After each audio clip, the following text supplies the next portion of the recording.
Auschwitz var byggð árið 1940 og komu 30 þýskir glæpamenn í júní það ár úr Sandhausen búðunum.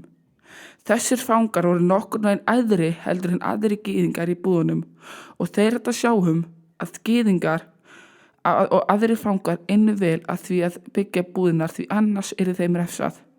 Aðrir fangarnir voru einnig vanir því að ræna hráefnum frá gyðingum. Auschwitz voru stærstu útrýmingabúðirnar í seinni heimsstyrjöldinni og þær voru staðsettar í Suður-Póllandi.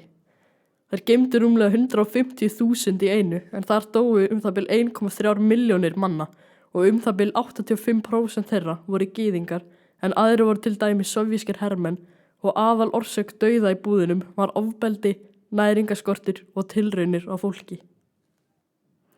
Rudolf Höss gekk í þýska nasistaflokkinn árið 1922. Hann var yfirmaður í Auschwitz árunum 1940 til 1943. Í júnímánuði árið 1934 bauð Heinrich Himmler honum vinnu hjá öryggissveitum nasista, betur þekkt sem SS-sveitirnar. Hann notaði alls konar aðferðir til þess að hraða hugmyndum til Hitlers til að útrýma gyðingum. Hann kynnti einnig gaskleifana til sögu sem tóku að líf 2000 manns hvern einasta klukkutíma. Nasistar gerðu hræðilegar tilraunir á föngum í Auschwitz, til dæmis hausáverkunartilraunin þar sem þeir festu 12 ára strák við stól og létu hamar lemja hausinn á honum á nokkra sekúndna fresti. Annað dæmi tilraunir eru tvíburatilraunir þar sem þeir saumir tvíbura til þess að búa til síams tvíbura.